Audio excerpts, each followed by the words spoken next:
saa su ne comme ni koy defee tey nag ñu ànd ak yéen seen émission thématique bi ñuy wax Gàttal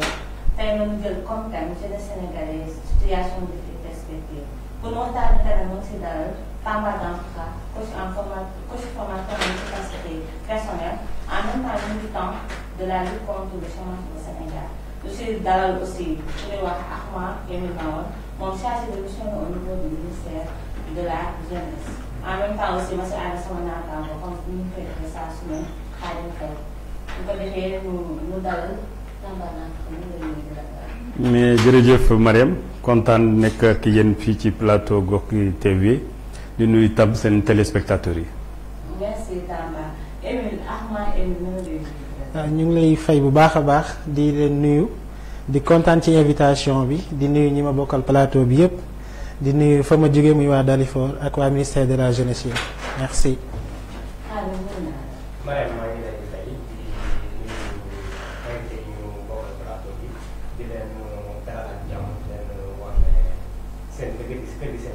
jërëjëf. bu ñu ko defee ñu ñëw si suñu thème ñëpp xam ne le 12 août bii mu romboon moo doon journée internationale de la jeunesse bi nga xam ne Nations Unies depuis 1992 la ko dara jaaree loon ndaw ñi ñu bëggoon comité international bi chaque fois ñuy am date boo xam ne dañuy bàyyi xel ndaw ñi di leen xalaat si seen nekkin di leen xalaat ak seen ay tolluwaay ci àdduna di leen xalaat aussi ñu leen di jàppale ba ndaw bu ne mën a gis boppam fii xaw mu nekk si askanam. tey moo waraloon mu tànn thème bi nga xam ne ñun Sénégal nous sommes en Afrique te fii koo Sénégal nee ndaw ñu fi ëpp te 75% si ñun ay ndaw lañu et xool na ne ñi nga xam ne noo actif wala noo yëngu si ëpp ay ndaw lañu mais di gis ndaw ñoom ci ay gàllankoor lañu nekk le plus souvent bu ñu nekkee xale si dal jàng ba ni ñuy màggee ba ñuy tolloo foo xam ne dañu war a am liggéey ak foo xam ne dañu soxla famille ak nu affirmé wu di xam ne tout le temps si ay gàllankoor la ñuy nekk. gis na ni jàng bi matewu ko formation bi matewu ko si ñuy jàng ñu jàngul ñëpp ku ne même ñi nekk si yeneen secteurs yi nga xam ne c'est pas comme ni ñu koy defee parce que dafa am ñoo xam ne am nañ des qualifications professionnelles ak ñoo xam ne amuñu ko mais teewul si ñaari côté yëpp dañ ciy gis ne du ñu am toujours lu ñu bëgg moo taxoon tey ñu def si taxaw seetlu tey daan ko xaar en tant que coach formateur en efficacité ba pare ngay xeex ci wàllu ndaw bi bu seen comme taux de chômage ñu koy waxee suñu dëkk yi ndax nee na ni comme Sénégal taux de chômage bi moom ci 49% seen ndaw ñi nga xam ne dañuy en deçà de 34 ans ñi am moins de 34 ans loolu jéggi na dayoo tey jii yow boo def jàngat si situation ndaw ñi tey Sénégal loolu waaw jërëjëf Mariam alors déjà peut-être pour précision ci chiffre officiel yi ñu ngi situé à peu près 15 à 20% taux de chômage léegi mu am ñi nga xam ne ñoom ñoo nekk ci sous-emploi maanaam sous-emploi mooy ñoo xam ne dañuy am occupation mais lu ñu jot ci xaalis matul 38 000 francs wala 53 000 francs mooy salaire minimal wala lu ñu ko jotee sax du nekk régulier léegi bu ñu boolee ñooñu ak 15% yi nga xam ne dañuy defuñu dara boobu mooy jox à peu près 49% ba 50% donc mun nañu wax ne pratiquement ndaw yi seen liggéey des na mais li ma bëggoon def d'abord Mariam c'est que ñu xam ne jeune mooy koo xam ne am na 18 ans dem ba 35 ans donc bu ñu xool entre 18 ans et 35 ans normalement ci dëkk yu mag yi 18 ans la ak 25 ans mais Sénégal ak Afrique dañu far di jël jeunesse ndaw def ko diggante 18 ans ak 35 ans donc boo xoolee loolu effectivement comme ni nga ko waxee population jeunesse bi bari na loolu te ñi ci bari bon peut-être am na ñoo xam ne ñu ngi jàng mais ñi ci bari ci ñoom nekkuñu ci jàng du ñu ngi taxawaalu wala ñu ngi ut ci ñu ngi door waar donc loolu mooy situation bi am na benn étude boo xam ne intéressé na ma maanaam waa université IFAN ñoom ñoo def benn jàngat cette enquête ñu wane ni soo jëlee téeméer ndaw ci Sénégal daanaka juróom benn fukki yi seen xel daal nekkul toog Sénégal dem voilà 60 yi dem rek bëgguñu toog Sénégal dem rek moo nekk seen xel donc boo xoolee loolu xam naa lu doy waar la te est-ce que tey ba tax ne vraiment ñun ñëpp et je pense que looloo tax sa débat bi intéressant na baax na toujours ñu taxaw seetlu et puis pour gën a xelal jeunes yi surtout gën leen jox yaakaar parce que comme ni ma koy waxee toujours jeunes yi ñooy tabax réew mi te loolu xam naa dinañ ñëw ci biir discussion bi jeunes yi ñooy tabax réew mi ñoom ñooy suñu yaakaar et dafay mel ni souvent soo déggul politique de jeunesse wala même au niveau des Nations Unies dafa mel ni dañu bëgg a dimbal xale yi ndaw yi te du mag yi ñooy dimbal ndaw yi waaye ndaw yi ñooy dimbal mag yi donc souvent loolu perception boobu am na loo xam ne des na lu bari ba tax ne politique publique yu bari dafay am gàllankoor. mais tey c'est pas pour waaw mais tey suñu dëkk yi ñun Afrique ban mooy format bi gën ndaw ñi dimbale mag ñi wala mag ñi noo war a jàppe ndaw yi ñu jóg. mais ndaw yi ñooy jàpp mag yi ba léegi boo xoolee économie bi nga xool ñiy liggéey wala ñi nekk bitim réew nekk ay ndaw di yónni fii ci réew mi boo xayma di nga gis ne ndaw yi ñoo ëpp. ñoo ëpp ça veut dire que ñoom ñoo ëpp ci ñi ñàkk liggéey wala ñi am liggéey yoo xam ne am bariwul jariñ mais ñoom ñoo yore réew mi boo demee ci géej koo fay fekk ci gaal filature nii wala gaal marée yi koy fekk foofu ndaw yi la boo demee ci tool yi koy fekk foofu ndaw yi la donc fépp foo dem même boo demee ci police ñi nekk di jamarloo ak xale yi ci tali yi ay jeunes policiers lañu du ay mag donc objectivement instant bi c'est pas la jeunesse qui est assistée c'est la jeunesse qui assiste loolu mooy constat bi mais souvent comme dañoo bari problème xam naa Émile dina ci répondre comme da ngeen bari problème dafa mel ni en fait yéen nekk problème ñëpp alors que en fait yéen faj soxla yi mais comme am leen en général occupation yoo xam ne am na solo am na maanaa te mun na bari na njariñ donc dañu am impression que jeunesse problème la mais en réalité jeunesse solution la ba léegi waaw maintenant dañ leen gën a ñaax nag gën a jox ay responsabilités pour que rôle boobu ñuy jouer instant bi mu gën a dëgër waaw monsieur Danfara wax na ko jeunesse solution la ça veut dire que dëgg la politique yu bari ci àdduna bi dañ naan di jàppale ndaw ñi mais ni mu ko expliqué mooy ça veut dire que ndaw ñi au contraire ñoom ñooy jàppale ñeneen ñi fi ñu jëm ci kaw yéen tey en tant que ministère bi nga xam ne dañ leen dénk wàllu ndaw ñi gis ngeen Sénégal fi ndaw ñu toll at yi yëpp tey jii ban réponse lañu mën a indi ci situation mel nii. waaw situation bi donc dafa alarmante surtout situation xëyum ndaw ñi nga xam ne dafa nekk benn problème boo xam ne dañ ko jooy fépp ba président ci boppam jëlal mbir mi boppam en main teg li nga xam ne mooy comité pour insertion jeunes yi ñu gis ne comme ni ngeen ko waxee jeunesse tey dafa nekk benn frange ci population boo xam ne dafa am doole dañoo bari ba pare demande d'emploi wala boog offre d'emploi bi néew lool et ci kaw loolu gis nañ ne tey xëy na ñu bari jàpp nañ ne toog Sénégal tey du solution ndax lan ndaxte am nañ ay diplôme ñenn ñi am nañ qualification mais gis ñu liggéey alors que c'est pas ça la solution man je pense que tey Sénégal am nañ les ressources nécessaires pour pousser ndaw yi ñu dem liggéey pour nga xam ne dinañ mën a jàppale seeni waajur waaye aussi dinañ mën a jàppale ñu dëkkal tey ñun au niveau du ministère de la jeunesse surtout lors des donc problèmes yi nga xam ne moom moo fi jàll côté mbëd kii dem Barça wala Barça côté voilà côté immigration bi et tout dañuy gis ne automatiquement ñëpp dañoo pointé doigt ci ministère de la jeunesse croyant que c'est le ministère qui est fautif par exemple alors que tey ñun ministère de la jeunesse li ma bëggoon rappeler rek mooy tey ministère de la jeunesse yoratul emploi parce que dañoo jël détaché ministère de la jeunesse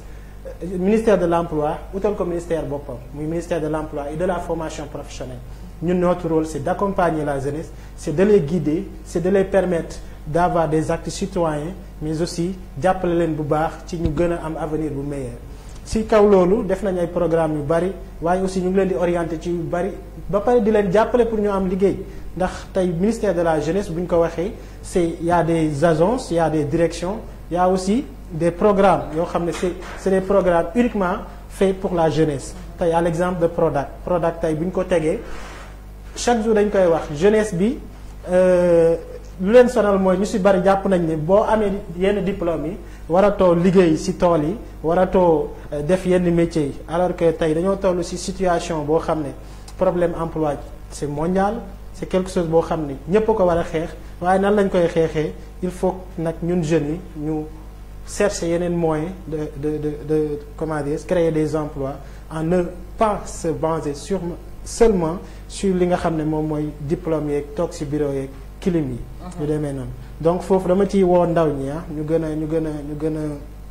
conscient ci les enjeux de l'heure parce que fi ñu toll nii dafa laaj ñu am jeunesse bu consciente jeunesse bu responsable waaye jeunesse buy penser pour l'avenir du pays jeune boo xam ne tey même si le master 2 bu liggéey amul war na mun a créer boppam emploi boo xam ne dina si jàppagum ba keroog muy am li mu bëgg. dëgg la wax nga ko ni on a besoin instant bi dañu toll foo xam ne jeunesse bu consciente lay soxla. jeunesse bu mënal boppam. wala jeunesse bu maîtriser am benn qualification. xam nga wax nga ko léegi nee nga mbënd mi bi mu amee ñu bëri dañ leen dal. dëgg la y a beaucoup de programmes yoo xam ne état génne na ko jëmmal na ko pour accompagner ndaw ñi. dëgg la emploi nekkatu si yéen génne na ko mais tey jii seen mission. d'accompagner d'assister les jeunes est-ce que bu jaaroon yoon nu mu war a jaare yoon tey jii phénomène yi ni gis benn mooy mbënn mi gis nañ ni lu mu fi def gis nañu aussi les manifestations yu amoon masse c'était une manière de montrer que ndaw ñi dañoo meroon et ils l'ont montré ba président ni dégg naa seen message donc ça veut dire que instant boobu vous en tant que ministère est-ce que taxaw bi nga waroon taxaw ndaw ñi mate na ko waaw taxaw nañ ko te defe naa dañ ko gën a yokku sax ndax ñun au niveau du ministère de la jeunesse du benn du ñaar ñuy def ay séminaires yoo xam ne ça parle de la citoyenneté du civisme parce que tey jeunesse Sénégal ñu ci bari loolu lañu manqué en fait manqué nañu xam li ñu war ak li ñu war a def ak xam ne lii bien public la waruñu ko yàq et cetera et cetera loolu poussé woon na ministère bi mu def des programmes yoo xam ne c'était virtuel parce que mbas bi pour nga dajale ci mbooloo day métti assisté naa ci benn programme virtuel sur le civisme et la citoyenneté boo xam ne DVA au niveau du ministère la direction de la vie associative moo ko organisé woon et beaucoup de jeunes yoo xam ne ñi ngi ci association yi nekk ci conseil national de la jeunesse et tout participer nañ ci joxe seen kàddu wax seen xalaat ci mbir yi ak naka la ñuy conscientiser jeunesse bi ba ñu gën a am beneen taxawaay bu gën a responsable ci loolu et pour insister waat ci loolu ministre de la jeunesse ci boppam bi nga xamee ni coow loolu am na li mu njëkk a def mooy parce que moom wàllu civisme ak citoyenneté daf ko yàgg xeex daf ko yàgg jëmmal bu loolu amee lu mu njëkk a def mooy ut proposition fexe waxtaan pour ñu au moins service civique national ñu defal ko direction tey mu jël loi bi yóbbu ko assemblée député yi voté ko à l'unanimité tey defe naa d'ici peu le ministère de la jeunesse dina am benn direction boo xam ne c'est uniquement pour le service national waaye aussi day doon des volontaires yoo xam ne auparavant daawuñu fayeeku ay kii dañ leen daan mosal rek mais su boobaa dañuy mën di am salaire waaye aussi di mën di def seen liggéey convenablement tout en n'incitant les autres jeunes. dëgg la seen askan Ahmad dafa soxla ay ndawam parce que dañ naan ndaw ñu looy ëllëg mais ndaw ñu looy tey d'abord parce que pour ëllëg nekk foog tey nekk donc il faut citoyenneté et patriotisme ñëw mais Khadim Faye tey boo xoolee jeunesse Sénégal fi mu toll ak épreuve yu muy dund tout le temps est-ce que manque de patriotisme wala manque de civisme moom moo tax ñuy wane benn sonn bi wala réalité bi ñuy dund seen quotidien moom moo metti bi ba yenn saa yi nu wane ko noo xam ne xëy na buñ ko rafetlu. D'accord soxna Marème man je me dis que ni du manque de civisme du manque de patriotisme peut-être coono bu ñuy jàmmaa lool chaque jour ñu leen di dig la nga xamante ne ni à chaque fois bu ñu xoolee au fur et à mesure du temps du nekk réalité monsieur Tamba wax na ko Danfakha nee na que jeunesse sénégalaise ndaw ñi ñu ngi contribuer bu baax ci dundunin bi nekk ñu dañu assister mais ñoom ñooy assister nit ñi. mais juste que ni que jeunesse ci pays africain yi Sénégal bi ñu nekk jeunes yi dañu fi bëri ñoo fi ëpp doole c'est normal que ñu am ñu liggéey c'est normal que am na ñu des mais ñi des ñooñu noonu dañ leen a war a won lu dal seen xel ngir ñu mën a yenn situation yi ñu bañ ci dugg mais bu fekkee à chaque fois dañ leen di won la nga xamante ne nii que dalul seen xel bu yàggee dañuy révolté wu loolu moo indi yi fi nekk yépp parce que Marème lenn dafa am nit mënul jàkkaarloog géej gi par exemple si mbëkk mi nga xamante ne nii Ahma souligné na ko léegi xool conséquences yi ko si mën a fekk xam ne fii nii bu si demee dee bakkanam mën na si des mu affronté loolu kooku noonu il est désespéré. Il est totalement désespéré kooku mënoo too ko wax lu mu dégg. bon mois de mars li fi am gis nañ ko nit ñi dund ak dee lañ mujjee yemale loolu bu demee ba am si réew dañoo war a taxawaat xoolaat naka la ñuy def. bon excusez-moi le mieux ce n'est pas de créer ay affaires ay di deer fii nangam c'est bien beau nga créer la nga xamante ne nii mais après suivi bi parce que nit nga jox ko financement jox ko 100 000 wala 200 000 ne ko defi ployer mu dem amul benn suivi xamul ni mu yaree tuuti xamul ban moment la ko war a defee bon loolu tamit ça pose problème Axma wax na conseil national de la jeunesse yi nga xamante ne ni su ma juumul conseil communal de la jeunesse am na bon c'est mieux que ñu démarrer ko à la base ñu jéem a dooleel conseil communal de la jeunesse au niveau de la mairie jeunes yi am proximité ak ñooñu noonu nga xam ne ñoom ñëpp ñoom ay jeunes lañ bokk nekk ci même quartier nekk ci même commune foofu noonu bu ñu fa tàmbalee liggéey bi mu jëm ci kaw j'espère que dina mën a indi solution bu baax a baax mais dañuy gis maire yi nga xamante ne nii pour ñu génnee budget jox ko conseil communal de la jeunesse bi rek ça pose problème loolu tamit yenn affaire la nga xamante ne nii war nañ ci accentuer wu c'est mieux que ñuy def ay DER ay nangam ak nangam c'est bien du lu ñuy critiquer mais la façon dont on le fait c'est ça qui pose problème parfois parce que duñu am accessibilité ci loolu wala c'est bien temps yi ñuy wax benn affaire nit ñi nga xamante ne am nañ benn projet commun ba nga xamante ne ñoo ko bokk ñu boole leen financer leen jël fii ay ndaw dina tax ñoom ñu am benn centre de retenue duñ jël benn personne jox ko xaalis bi mu dem def ko lu ko neex am na ñoo nga xamante ne dañuy bind seen projet ñu jox leen di dem jënd jakarta dawal ko di fay ndànk-ndànk am ñuy bokk seen loolu yëpp liy indi saafara bi mooy ñu tàggat leen former leen monsieur Tamba xam naa dina si ñëw former leen formation ya nga xamante ne nii ça serait adéquat ak emploi bi nga xamante ne nii Sénégal demandé na ko parce que ça ne sert à rien former ni si li nga xamante ne nii c'est pas bu si génnee du marché d'emploi bi xaaru ko fa parce que offre bi c'est beaucoup mieux que emploi bi nga xam recherche d'emploi bi nga xamante ne nii moo am mais si filière yi nga xamante ne nii marché d'emploi bi mu ngi koy xaar loolu tamit c'est bien mais pour man jeunesse yi ils sont conscients si li ñuy def mais dañu désespération boobu bi ko indi nag mooy politique bi nga xamante ne nii moom la gouvernement bi teg boobu ba léegi daf ko war a changer xool nan la koy améliorer ba ñoom ñu gis seen bopp ba lu ñu leen dig sax dinañ mën a am espérance ne lii mën na antu mais lu ñu leen dig dañ naan naxee mbaay la rek. donc initiative yi baax na ñu koy saluer mais njeexital yi ak nan lay demee est-ce que ndaw ñi ko war a yeel loolu dañ ci jot est-ce que dina jaar yoon est-ce que parce que bëri na loo xam ne ñu koy jagleel ndaw ñi mais toujours di gis ne ndaw ñi duñ ci jot nañ ca ware wala duñ ci gis seen bopp te dañu war a yamale ndaw mi jàng ak mi jàngul képp kuy sénégalais bi nga xam ne Sénégal ko moom alalu Sénégal la war nga si am accès mais dans Faxa yow mi nga xam ne da nga ànd ak ndaw ñi di leen accompagner di dund ak ñoom yu bëri chaque année nga dégg na ni marché de l'emploi 100 000 day am 100 000 nouveaux demandeurs te on a du mal à ñi fi nekkoon sax absorber leen waxuma la ak ñii ñoom te état xam na ne chaque année dina am chiffre bi pourquoi état tout le temps muy am na ñu ni dafa am adéquation entre l'offre et la demande nee na ni jeunes Sénégalais ne sont pas qualifiés jeunes Sénégalais dafa bëgg liggéey mais mënul dara jeunes Sénégalais y a tellement de critiques yu leen di critiquer mais yow mii tey état d'esprit du jeune Sénégalais yow fan la toll ba pare tey jii parfois danaa capacité les jeunes parce que Sénégalais dañuy wax format mais capacité bi le plus souvent duñ ci xalaat.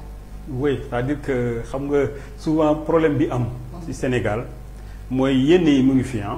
c'est-à-dire que ku xool. Président de la République Macky Sall bu mu ñëwee fii ba léegi initiative yu bari def na ko c'est-à-dire que vraiment ku soxorul war nga mën a xamee ni président il en veut mais lii nekk ci problème mooy y a pas de réflexion c'est-à-dire que c'est pas réfléchi waaw c'est pas réfléchi damay jël benn exemple rek sànq Ahmad wax na ko nee ne le chômage adduna yëpp la non bokkul Sénégal 300 000 ñetti téeméer junni doomu aadama ñooy am contrat de travail. yu légal yu am contrat de travail ci 300 000 yooyu xaaj bi presque mun naa wax ne 60% yi maanaam boo jëlee 180 000 yi seen payoor weer bu dee motul 130 000 francs Sénégal yépp ba mu jeex te ñi nga xam ne war nañu liggéey mot nañu 8 millions de personnes les personnes actives.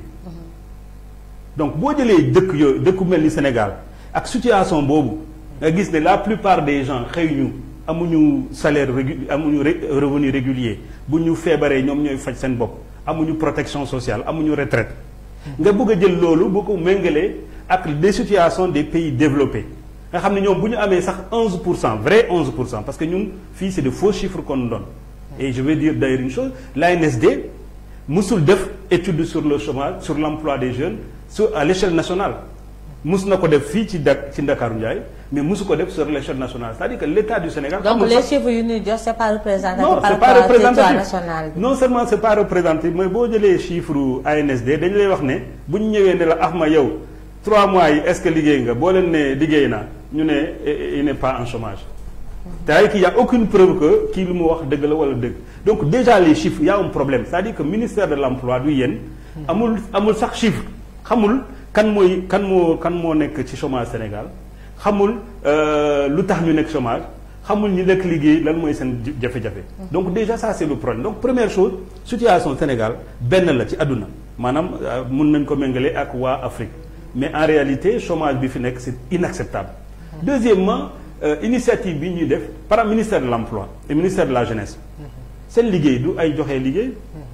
seen liggéey ça devait être may yaakaar jeunes yi. xam nga àdduna doomu aadama ñetti période la am na période boo xam ne boo nekkee tout tànk ñu lay yar boo demee ba mag 3e seconde terminal ñu tàggat la mooy formation mais boo demee nag boo passé at boobu nga nekk un jeune war a am responsabilité su booba lan moo la war ñu jox la responsabilité ñu ne la léegi boo defee baax na boo deful ñu daan sa kaw donc on te responsabilise mais Sénégal da ngay nekk ci tout tànk ñu ne la dañ lay yar nga dem collège ñu ne la dañ lay yar nga nekk am sa diplôme ñu ne dañ lay yar ministre de l'intérieur bu problème yi amee mois de mars lu mu génne problème yar la wax li ngay wax ni léegi boo nee affaire civisme mais loolu ça veut dire quoi ça veut dire que yéen ba léegi ay nit ay ponkal yu am seen master da ngeen bëgg a jàngal yar maanaam tu as dit tout à l'heure alal ñëpp la mais ñi toj ñoom xamuñu ne li ñu toj du alal ñëpp donc ça veut dire que quelque part le gouvernement n'est pas organisé il ne pense pas leur action par exemple ministère de l'emploi moo war a nekk le ministère boo xam ne dafay may yaakaar jeunes yi du xaalis mais dama jël benn exemple Marème bu problème yi amee mois de mars bu président de la République ne j'ai compris les jeunes mais le président de la République bu mu enfermé wu au centre Abdou Diouf yenn jeunesse ñoo fa nekk amul kenn ci salle boobu koo xam ne bokkoon na ci manifestation yi. c'est une erreur. wax toujours que y a un problème de représentation. Le président de la République dit je vous ai compris. maanaam ñi nekkoon ci dëkk bi di taal dëkk bi di xeex ak policiers yi président de la République dajee ak jeunesse boobu ñu indi ko jeunes yoo xam ne jour manifestation yi ñu ngi tëdd seen kër di noppalu. C'est un problème. Ça veut dire quoi? Ça veut dire quoi? Est-ce qu'aujourd'hui, le ministère de l'Emploi, de la Jeunesse, elle est capable d'appeler tous les jeunes de l'opposition comme du pouvoir, comme des gens qui ont beaucoup de partis politiques? Non. En général, si vous faites une manifestation, ou à APR, nous faisons d'ailleurs. Et ça, c'est pas bien. Ça veut dire qu'aujourd'hui, le ministre de l'Emploi, je voyais le ministre de l'Emploi, le jour où on a des jeunes, gagnent la police, ñu am problème man j'aurais vu ministre de l'emploi mu takk diggam dem seeti leen police dem seeti leen hôpital ba président wax ko woo ko ne ko mais yow looy def li mu ne ma non c'est les jeunes boo su booba les jeunes aussi bien de l'opposition les jeunes du pouvoir que ñeneen dañu xam ne kii seen ministre la buñ koy dax sax ñu dax ko mais ça veut dire que nous sommes dans un pays boo xam ne les ministres n'assument pas leur responsabilité troisième élément boo xam ne moom mooy gàllankoor politique état yi c'est que programme yi def ay programme yu néew la par exemple le président de la République dit 150 milliards c'est très bien kenn musu ko def benn président musu ko def donc déjà il faut le reconnaître mais Marème pour mun a créer emploi par exemple man suñ ma joxee tey xaalis pour ma liggéey am ci liggéey sama liggéey bopp benn liggéey rek lu mu bon j'ai besoin de 5 millions te suñu jëlee 100 personnes muy 500 millions ci 100 personnes yooyu au bout d'une année 60 yi dinañu échouer 40 yi ñooy des de sorte que ça veut dire que doo xoolee bu baax ça veut dire que pour créer un emploi au Sénégal il faut 25 millions c'est-à-dire que si l'État voulait régler le problème su bëggoon régler problème yi du 150 milliards lay jël mais day jël 15 000 wala 25 000 milliards mais État du Sénégal fu muy jëlee xaalis boobu États-Unis bu ñu amee problème yu mel nii lu ñu def dañuy wax seen banque centrale ñu dem créer monnaie ñu dem fabriquer imprimer monnaie ñëw jox ko aux acteurs économiques 25 000 milliards ñu jox ko économie yu mun a takk bu takkee léegi ñi nga xam ne ñoom ñooy entrepreneurs yi ñu intervenir pour cela il faut que nous moom suñu économie. bien sûr dans nos pays nos paysans ne peuvent pas se le permettre. voilà le premier problème amuñu benn mënin wala benn doigt. ñoom ñoo wax ne ñun bëgguñu am souveraineté économique ñu bàyyi France ba léegi muy defar suñu monnaie à notre place moom bu soxlaa xaalis day dem defar imprimer suñu xaalis di ko jëfandikoo. loolu mooy voilà xam nga jeunesse Sénégal tey la plupart jeunesse elle est consciente de ça te loolu comment l'État peut faire pour régler les problèmes l'État ne règle pas les problèmes l'État fait semblant dañuy def semblant que dañuy régler problèmes yi mais régler wuñu benn problème. Pour terminer un peu sur ce point là sànq wax nga Prodac j'étais au Prodac comme chef de division dama démissionné parce que dañ ma doon fay xaalis bu bari xaalisu salaire ministre laa doon am mais dama amoo liggéey pour man loolu damay bakkaar laay jël damay tëdd guddi di yeewu di ñàkk tooy xepp ma ne li may def ni baaxul parce que alal réew mi laay jël te liggéeyuma te ba léegi Prodac programme de domaine agricole communautaire mën nga ko vérifier Émile li ma lay wax nii man def ma ko pour iñaan kenn 40 milliards ëpp na ko li ñu dépensé foofu 0 emploi créé wuñu ko benn emploi créé wuñu ko jusqu'à l'heure où je vous parle ay Prodac dañuy jël ay projet dem ay serre boo xam ne électricité bi mun na ko dikk 2 millions par mois bu ñu jaayee seen légumes yooyu am 200 000 francs ça veut dire que l'État est toujours en train de subventionner te loolu c'était pas ça le projet comme projet Prodac ANPEJ mu ngi nii ana moyen yu joxe ANPEJ ci yéen la bokk mais ANPEJ amul moyen ministère de l'emploi ministère de la jeunesse amuñu moyen bu ñu amee tuuti xaalis boobu dañ koy jël pour seen fonctionnement alors que c'est des projets yoo xam ne c'est des projets structurants donc tant que ñu ngi continuer di tricher parce que c'est de la triche tant que ñu ngi continuer di tricher mais les jeunes là ils vont pas nous croire du ñu gëm lu ñu wax donc plus ñu leen nekk fii di leen gëmloo ay affaires 2 ou 3 jours là après li ñuy wax ça fait du coup ça pose un problème donc il faut que le ministère de la jeunesse reprenne son rôle qui est celui de donner de l'espoir aux jeunes de ce pays-là. Émile dégg nga fi ko ci waxee c'est toujours la même version mooy ñëw souvent que ministre bi dëgg la gis sant na ne président bëgg na mais xamuñu wala ñun ko dénk mënewuñ ko wala les décisions yi ñu jël duñ ko réfléchir. parce que impact bi war a am ci ndaw ñi ba ndaw ñi tey jii ñu gëm. seen njiit yi xam ni ils peuvent avoir confiance que ñii ñoom lañ fi nekkal wala bu ñu jàqee dem tourner si ñoom confiance boobu ba tey dafa manqué ndax espoir bi ngeen war a incarner moo des. waaw espoir bi pour man mi ngi fi tey journée de la jeunesse bi. le président wax na ko ci publication. ni la jeunesse sénégalaise xam na ne seen problème emploi. donc wala boog vos rêves d'une vie meilleure sont invincibles et je suis là pour vous accompagner donc moom am na yéene bi tey mi ngi ciy def lu mu mën par contre du ma d'accord suñu ne tey jeunesse bi nga xam ne moo dem di yëg ci gaal yi dafa amul solution non non les solutions sont là parce que ay nit nekk na fi juddoo fi màggee fi tekkee fi jeune nekk na fi jóge daara ubbi boutique am gëm boppam yor ay mbir boppam ba nekk millionnaire tey on peut prendre des exemples et des exemples xoola ki moom 6.9 jàngul sax école et pourtant tey mi ngi faj ay soxla mi ngi yor boutique am mi ngi yor léppam pour man. donc da nga jàpp ñooñu choix lañ def. choix lañ def mais ñàkk nu pexe. choix la pour man parce que loo àdduna loo gis choix la tey bu dee da ngay yor sa café Touba di jaay sax di développer sa business pour xool nooy eggee au sommet je pense que c'est mieux que ngay xalaat di yëg ci ay gaal loo xam ne mën nga ci risquer sa vie. te ku ne xam na lu ñu wax ci xaru beneen bi may wax mooy côté programme yi nga xam ne ñun moo nekk ministère de la jeunesse tey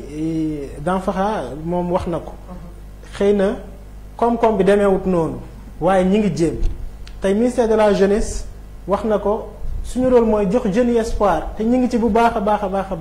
espoir bi mooy lan fexe jeunes yi di am ay bourses de formation fexe di leen orienter ñiy dem ba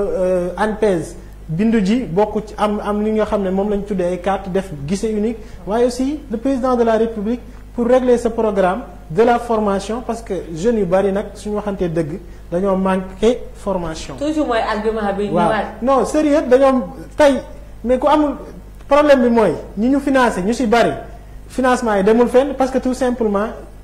projet yi nga xam ne moom lañ dugal ci boppam maîtriser wuñ ko. est-ce que yéen booba aussi foofu noonu dama la fay def ko parce que dëgg la xëy na jox ngeen leen échoué mais est-ce que dañ la waroon jox ak bàyyi leen est-ce que y avait pas benn suivi waroo am benn accompagnement ba nga xam ni di ngeen ci am benn droit de regard ba nga xam ne échec du am parce que c'est l'argent de tout un chacun. loolu déploré nañ ko te ñu ngi siy def ay jéego pour xoolaat ñan la ñu war a jox financement yi ak fan lañ ko war a jaarale tey ANPEJ 6 août bi passé rek def na benn collaboration ak DER pour financer plus de 200 projets yoo xam ne c'est à hauteur de presque 100 millions. nga xool financement yooyu c'est des jeunes yoo xam ne dañoo inscrire ci guichet unique bi nga xam ne ANPEJ créé na ko ñu xool les meilleurs profils ñi nga xam ne am nañ vécu bi peut-être seen programme baax na seen projet yi baax na ñu boole leen defal leen ay financement yoo xam ne dina leen permettre ñu mën a am ci luñ jàpp ñu am nag benn suivi bu ñu ci war a def donc je pense que tey wax na ko DER mi ngi fi te DER président bu ko tegee c'est pour financer les jeunes mi ngi yokk moyens yi yokk na budget et tout rien que pour gën a développer li nga xam ne mooy financement jeunes yi parce que état xam na ne mënul jox ñëpp emploi fonction publique bi franchement mënul jël ñëpp léegi problème bi mooy jeunes yi man toujours man li ma gëm mooy jeune waroo di xaar sax état di la defal yow yaa war a wax lan laa war a defal ak état bi pour man loolu mooy un vrai jeune tey Macron bu mu ñëwee Sénégal lan la wax jeunes yi fexe leen nekk ñuy fayaate waaye waruñu à chaque fois di leen di fay loolu mooy lan jeune bi pour ngay fay nit ki foog nga yor sa business bopp jeune bi pour ngay fay nit ki foog nga yor loo xam ne yow yaay doon patron c'est-à-dire il appelle à la jeunesse sénégalaise à la jeunesse africaine en général d'être des leaders des chefs d'entreprise. Mais pour aussi, est-ce que c'était à lui de venir non, c'est juste un exemple. Il faut que Macron au peuple sénégalais voilà, à la jeunesse pour me réagir à ça. C'est juste un exemple, parmi tant d'autres exemples. Je vais rebondir tout très. Bonne question à le poser. Est-ce qu'il y a un chiffre ANSD? ANSD de Fané, qui chômage, taux de chômage à l'époque 15% en 2017. ci 15% yooyu dañoo gis ne ñi am diplôme ñoom ñoo gën a ëppal ils sont à 27% taux de chômage mais ba léegi nit yi ñu ngi ñuy wax problème qualification alors que les chiffres donnent autre chose chiffre dañuy wax ne plus nga am diplôme plus yaa ngi chômé. waaw ñi nga xam ne jànguñu ñoom duñu chômé en général ñu ngi toujours. parce que ñoom ay débrouillard la. waaw d'accord monsieur Tamba. loolu noonu bala nga si xuus na si dinaa si indi benn contribution bu ndaw. est-ce que loolu li ko waral du formation bi nga xamante wala qualification ñun dañuy jàng rek pour jàng boo demee université. soit que dañ leen dugal si yenn branche yi nga xamante nii du am formation ba nga xamante boo génnee tu seras opérationnel. si biir marché d'emploi bi loolu tamit ça pose problème. ça pose problème d'une part beneen bi si des mooy bu fekkee formation am na formation enseignement supérieur yenn formation yi mu fay joxe est-ce que méngoo na ak marché d'emploi Sénégal yi ñuy xaar. adéquation am na adéquation beneen bi si des Tamba wax na ko oui. Axma wax na ko souligné na ko léegi muy problème mu ngi wax entrepreneuriat mais pour man bu ñu lay jox benn financement pour nga war a jox benn projet war nañ étudier d'abord environnement bi nga koy def ak force faiblesse yi nga xamante ni concurrents yi nekk sa côté parce que booy débuter ñu jox la benn somme bu xaw a yemamaay ne la débuter ak lii boo amul benn étude de marché boo def dëgg da ngay tomber à l'eau xaalis boobu noonu du la jëriñ dara soo moytuwul 1 mois 2 mois 3 mois xaalis bi say loxo ngay xool naka nga koy fayee. mois yi da ngay dem a dàqante pour kii dinaa ñëw sànq nee na jeunesse yi suubu si géej gi non solution am na mais dañu désespéré nit ku désespéré mooy ki nga xamante ni c'est ay exception mën naa am na ñi nga xamante ni ñu ngi fii jóge si daara am liggéey nangam ak nangam c'est vrai loolu mën naa am parce que règle boo gis am na exception mais nit ku jóg dem soobu si géej gi kooku noonu il est désespéré. mais y a un intérêt c'est-à-dire que Khadim nag xam nga suñu problème bu bëri moo tax ma ne dama jàng nekk coach formateur en efficacité loolu mooy lan mooy c'est-à-dire que toujours mots yi ñu utiliser concept yi ñu utiliser ñu xam lan mooy loolu par exemple bu ñu nee université du ñu former ay métiers mais lan mooy rôle faculté de droit c'est pas jàngale nit yi nit ñu fexee ba. mais ko je ne les Sénégal nous sommes forts dans la théorie. théorie lan lay jox mais tout loo koy pratiquer c'est toujours là où il y a xam-xam mën-mën ñetti affaire la benn bi mooy savoir théorique maanaam théorie bi ñaareel bi mooy savoir pratique troisièmement mooy expérience man su may recruter nit ñett yooyu laay xool si je te recrute damay xool est-ce que yow xam nga ci as tuuti su fekkee tailleur la wala leneen la est-ce que xam nga ci ay tuuti lan mooy machine lan mooy lii il faut nga xam ko deuxièmement il faut nga xam mun a ñëw mooy tagat bi mais troisièmement il faut que nga am expérience donc loolu en général c'est les trois aspects mais qualification ñaar la qualification manuelle looy def ak sa loxo ak qualification intellectuelle université liggéeyam mooy joxe métier xel du joxe métier doole. mais ça pose problème nit bu génnee université. mais c'est parce que tu n'as pas d'économie. waaw tu n'as pas d'économie. Sénégal c'est vrai mais boo génnee ba demande d'emploi yi ñuy def yëpp boo ñuy def annonce bi dañ naan la bac plus 5 ans d'expérience wala 3 ans ku am 2 ans d'expérience. bu ñu laajee benn. waaw bu ñu laajee benn nit. di nga gis 100 personnes yoo xam ne yi remplissent les critères. conditions Sénégal. amul benn offre d'emploi. bu mus a génn fii. d'accord te amul 200 wala 500 personnes yoo xam ne yi remplissent les conditions. mais ñi nga xamante ne dañu génn. waaw am seen licence wala seen master ils n'ont pas encore accédé dans le milieu de travail amaguñ benn expérience bi ñooñu noonu lan mooy seen sort comme bu fekkee ne dañu basé wu de trop ci expérience bi pour mën la recruter. su amoon économie koom-koom réew mi su amoon économie ku mel ni le recteur actuellement de l'université de Dakar Ali Mbaye le professeur Ali Mbaye bind nañu benn téere il faut ngeen lire ko yéen xale yi il faut lire livre boobu ñu ngi wane ni Sénégal ñaar moo am économie informelle boobu du économie du koom-koom parce que koom-koom foo ko waxee rek compétitivité la. mais économie informelle. c'est pas compétitif. mais moo fi deuxièmement non on dit pas que c'est pas mauvais ñàkk pexe la. waaw mais c'est pas. loolu bu demee ba ëpp Sénégal. expliquer c'est-à-dire que en fait tu as ta licence ñoom mënuñ la recruter. donc tu n'as pas d'endroit pour travailler loolu mooy sa problème léegi boo jëlee économie de rente ñooñu c'est des étrangers mais les jeunes du Sénégal c'est pas leur problème seen jeune dëkk la ñu toppatoo donc ñoom tam ils n'emploient pas aujourd'hui boo demee les entreprises françaises qui sont au Sénégal duñu jël ay personnel ay intérimaires la ñu jël wala dañuy adresser toujours à des sociétés d'intérimaires pour le faire c'est ça le problème c'est-à-dire que koom-koom bi moo amul tant que koom-koom boobu amul nag ça pose problème sànq wax nga benn affaire bu intéressant xam nga au début bi ma doon def coaching dama daan insister ci loolu di ñaax xale yi ne leen non bu leen bañu dara di ngeen liggéey mais je me suis rendu compte d'une chose dama xool les chiffres de l'ANSD dañu ne 408 000 acteurs économiques yi ñu nekk Sénégal 408 000 moins 700 ñoom ñëpp 3 000 milliards la ñu def 700 entreprises yi ñooy def 11 000 milliards ci chiffre d'affaires donc loolu mooy lan ça veut dire que am na 408 000 yoo xam ne dañuy liggéey ci réew mi mais lu ñu am ci weer bu dee du sax mot 50 000 francs CFA donc ça veut dire que les gens ñu ngi liggéey ñu ngi góorgóorlu kenn toogul Sénégal amul benn xale boo fa dem fekk mu ngi toog am na ñoo xam ne dama leen rencontrer ils ont le master ils ont le doctorat mais ils font des petits jobs ma ngi jógee léegi Gandiol daje naa foofu ay plein de jeunes qui essaient de faire des choses donc c'est discours boobu il faut que ñu teg ko suuf amul benn ndaw boo xam ne mu ngi ci réew mi Sénégal te ñafewul mais bala nga ñafee nag bugg a dem taxul dem mën a dem tax a dem c'est que instant bi lépp bloqué il faut que ñu débloquer réew mi nag tant que débloqué wuñu réew mi mais jeunes yi dañuy liggéey job da ngay dem ba benn instant da ngay taxaw boo taxawee loolu moo leen indi ñu dem parce que dañuy gis ne liggéey bi da ngay sonn mais li ngay am du la jariñ dara yaa ngi dépenser lépp ci ay dépenses ay dimbal sa mbokk yi yow sa bopp chambre yi ndekki yi affaire demee noonu du doy. un exemple pour terminer Mariette Sénégal Dakar fii defal sa calcul pour un célibataire un jeune célibataire pour mu dund fii de façon autonome te du denc dara 150 000 francs la war a am weer bu dee te du denc dara. 150 000 juste pour vivre. waaw pour vivre à Dakar 150 000. ana ku koy gagné fii c'est ça le problème donc finalement am na yoo xam ne c'est-à-dire que yéen da ngeen def effort ñu ngi tout le monde sait que vous faites des efforts kenn reproché wu leen loolu mais c'est que c'est l'ensemble qui est mauvais c'est-à-dire schéma d'ensemble c'est comme su kuy def benn genre film mais ki bind scénario bi dafa jum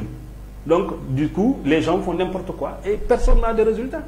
et depuis Abdou Diouf depuis Senghor depuis Abdoulaye Wade depuis Macky Sall chaque fois il y a des initiatives en direction des jeunes te ñu ñoo bind suñu constitution ne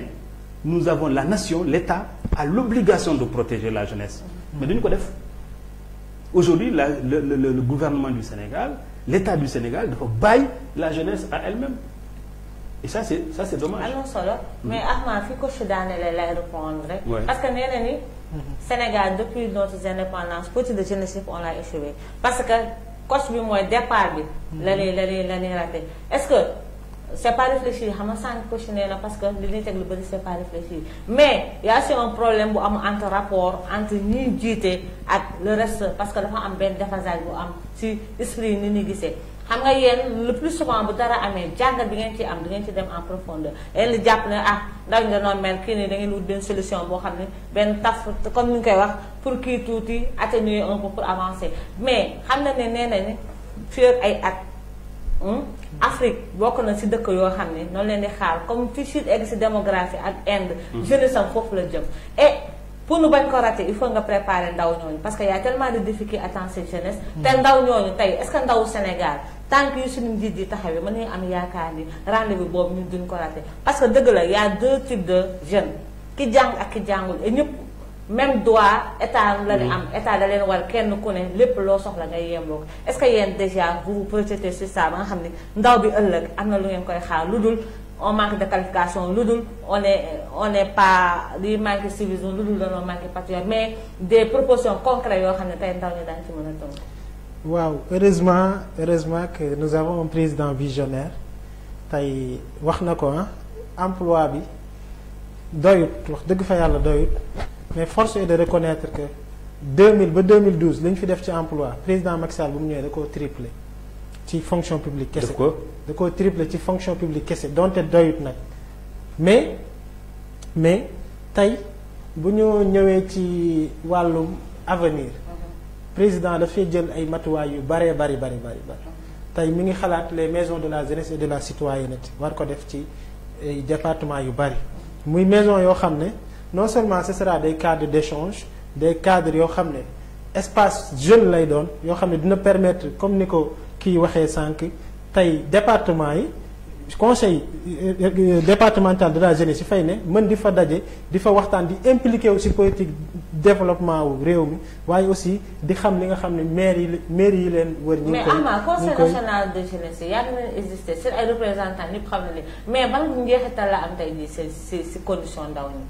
en fait est-ce que tey bu ñu defaatee ay maisons communales est-ce que c'est pas juste pour yokk garnir affaire yi mais est-ce que dina amaat solo comme. si dina am solo parce que xam na ne ñu représentatif dëgg. mënuñu teewal ndaw ñi parce que affaire bi ci base bi la est-ce que ki nekk fee di représenter ndawu localité est-ce que li ndawu localité soxla mu ngi yëg normal di si yéen wala ci nguur gi ba mu mën a am ay réponses.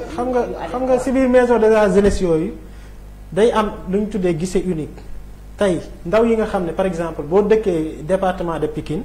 nga soxla emploi tey maison de la jeunesse yooyu bis bu ñu ko tegee di nga am ci biir maison de la jeunesse bi guichet boo xam ne c'est uniquement Prodac guichet ANPEJ guichet et cetera DER ak yooyu bu ko defee yow bis boo soxlaa financement wala am projet wala dara di nga mën a ñëw am conseil ñu étudier sa projet orienté la ba nga xam ne di nga jaar fi nga war a jaar. aw ci état bi doon def ak FONGIP rek loolu la ñuy def. non c'est pas la même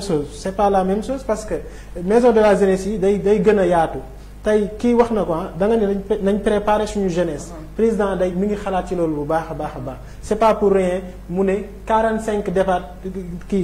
département fu nekk dafa bëgg a def centre de formation professionnelle tey défi yi bari na bëgg nañ former ndaw yi bëgg nañ leen tàggat pour futur bi nga xam ne. ñun ñëpp xam nañ ne Afrique fa mu jëm day doy waar trop te jeunesse bu responsable jeunesse bu qualifiée moo ñu mën a arranger ba nga xam ne dinañu egg fi ñu bëgg. mais jeunesse bu état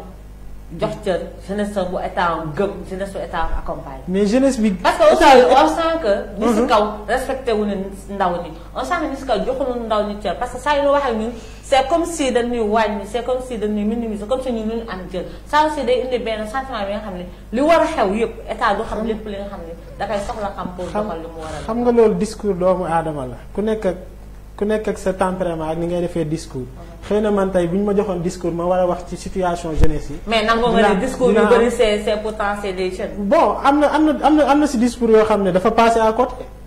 yëpp dañ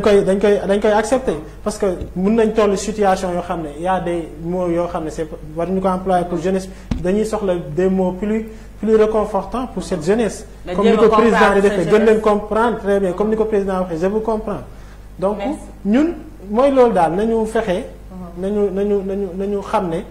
président de la République il est en train de faire des efforts considérables tey problème yi ñu wax ci coordination beeg agence yu bari yi xëy na moo gën a tax sax mu tegaat CNG boobu nga xam ne daf ko loger à la présidence parce que pour moom dañoo war di saytu waaye aussi di mu am suivi bu ci war ci li nga xam ne mooy financement yi ñuy jox jeunes yi li ñuy def en matière de d'offre d'emploi waaye aussi bourse yeeg yépp ñu doon loo xam ne day am suivi ba jeune bi bu amee financement ñu mën a xam ndax liggéey na ci ndax jur na dara et cetera parce que problème suivi aussi daf ñoo sonal torop ci financement yi ñu joxe yépp defe naa ne loolu dina régler problème bi débat la sax parce que nee nañu ko état initiative yi bëri na fonds yi bëri na mais tey jii kenn xamul fonds yooyu traçabilité bi ndax manque de suivi Khadim point boobu gisoon naa ne dëgg see bëgg ñëw. par rapport fi mu doon waxee. d'accord xam nga monsieur Tamba lu am solo sànq si affaire Prodac. mu ne liggéey na fa mais salaire bi ñu ko doon fay daanaka liggéey bu tax ñu koy fay salaire boobu noonu ba loolu moo tax mu démissionné mais loolu dafa bëri na ñi nga xamante ni ñu ngi fii di ñuy occupé yenn fonction yi nga xamante ne defuñu fa dara weer day dee ñu viré leen seen salaire ñu toog mais loolu noonu est-ce que mënuñu def étude xool ñooñu noonu. loolu noonu ñuy xaas boobu ñuy dugal foofu ñu jéem a xool nañ lañ say dimbalee ndaw ñi. beneen bi si des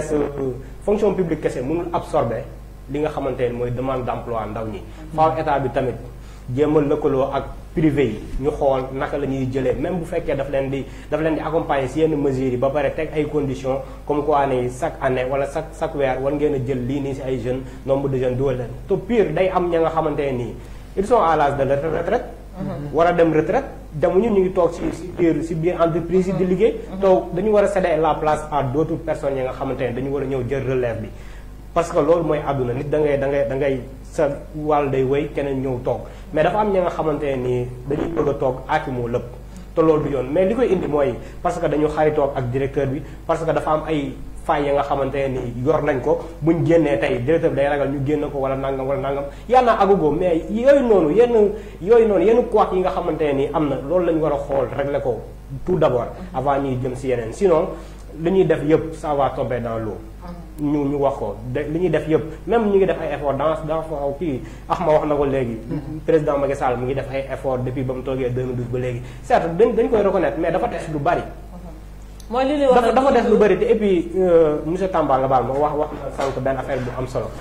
man je me dis juste benn pensée la peut-être menuisier bi nga xam menuisier bois bi nga xamante ne mu ngi si koñ bi daaj benn mbaaram buntu këram wala fenn di jël ay xale di leen jàngal métier bi ak moom di jéem a kii mais kooku noonu tey buñ ko woowoon laaj ko yan jumtukaay la soxla jéem ko jox jéem ko accompagner kooku noonu il est déjà xam na li muy def ba pare te à moins mu ngi jéem a jël ay ndaw di leen tàggat si loolu te kenn fekk ko fa jox leen bu nu wàccee mu jéem leen neexal suba ñu xëy si waat mais kooku noonu boo ko joxee ay outils de travail dem ko liggéeyloo table banc yi nga xamante ne ni ndongo yi ba école di ubbi dañ koy jàng nga jëm leen ko defarloo wutal leen bu fekkee amagoo xaalis ba nga xam ne di nga ubbi entreprise boole si ñu bëri mais boo leen joxee outillé leen jox leen ay kii ne leen kat waaw table banc yi da ngeen man bëgg naa nombre de table banc ngeen defaral ma ko bu école ubbee ñooñu noonu maire yi nekk en collaboration ak ñoom jënd ko loolu dina tax taux de chômage bi wàññeeku dina tax ñooñu tamit gën a am qualification liggéey bi ñu siy liggéey ñu jéem si xarañ ba nga xamante ne nii tey boo ubbee benn entreprise ñoom dinañ mën a taxaw comme il le faut. ça veut dire que cible yi état toujours day raté cible yi ñan noo jar jàppale ñan noo jar financer ñan noo jar accompagner parce que ki amul benn maîtrise ci benn domaine boo ko ci joxee ay fonds yu bëri tamit du xam ni mu koy matérialiser baax na nu former mais baax na nu tàggat mais baax na nu accompagner ndaw ñuy soog a jóg bëgg entreprendre parce que entreprendre avant tout sax yaa ngi koy wax gëm sa bopp la mais avant tout nga am projet vision la nga xool noo koy rendre faisable mais loolu ndaw ñëpp amuñu ko te yéen parfois temps bi ngeen war a jël pour capacité ndaw ñooñu ba loolu lépp bu mate ci ñoom day des wax nga ko léegi aussi mooy affinité bi politique yu bëri li koy yàq mooy groupe bi dëgg la léegi ci initiative yi leer na volonté bee ngi fi vision bi leer na mais ñi koy doxal toujours dañuy jiital kii laa bokkal kii moo bokk suñu parce que affaire parti la ñuy wax dañ na ko ba projet ANPEJ projet FONGIP yi da ngay dégg suñu ba naan déposé naa mais ce projet day répondre à tous les critères mais kenn du la mos a woo financé la tant que xamoo fa nit wala nit recommandé wala ça aussi day indi ay blocage mais ku si tey dans sa xaar Sénégal fi mu toll ndawam fi mu toll ak suñu njiit dina am en conséquence tey loo yaakaar ni ndaw ñi parce que man je me dis parfois est-ce que ndaw yi peuvent toujours se compter sur nos autorités est-ce que jotul tey ñun ndaw ñu xool ban yoon la ñuy jaar pour parce que on dit que on doit être autonome wax nga ko nee nga célibataire buy dund Sénégal mënul épargner. Il faut minimum 150 000 pour benn jeune mu war a dund laa de pour mu xëy rek dund fonctionner. et waxuma nag dund dignement parce que nous tous on survivons. Maintenant lan la soxla ba ndaw boobu mu mën a réaliser wu si temps bi mu war a réaliser mën a fonder foyer fonder famille. parce que aussi vie bi loolu la parce que booy vivre am nga ay buts am nga ay objectifs te ndaw ñi on a du mal à les atteindre te ndaw Sénégal si yan tànk la war a taxaw pour mën a demal boppam ndax je pense que est-ce que suñu état yi ils sont prêts à nous accompagner si ñun li ñu soxla parce que le plus souvent exemple la ñuy jox mais est-ce que noonu ni bàyyi xel si ñun suñuy besoin yi nga xam ne tey jii mooy du moment. ouais c'est-à-dire que sànq wax nga lu am solo ci affaire Afrique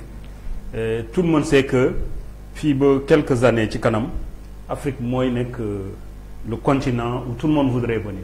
Parce que am nañu jeunes te am nañu jeunes de plus en plus am nañu formation donc li gars yi def Chine ak Inde wala feneen foofu la ñu ngi ñëw suñu côté yi maintenant laaj nga lu am solo c'est-à-dire que partons du principe que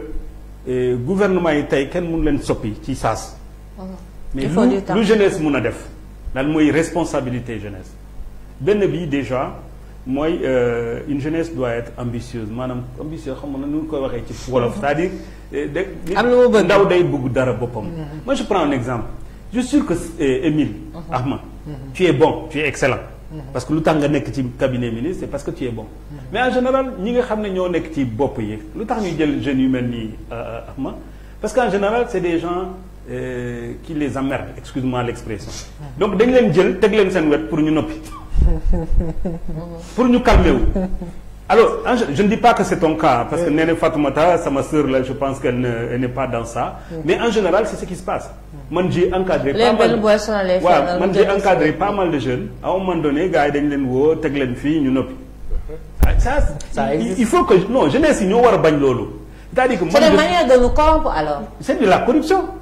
pour l'essentiel parce que la plupart d'entre eux ils sont bons xaw ma li lan mooy sa itinéraire mais man damay gis des cadres dans les ministères des jeunes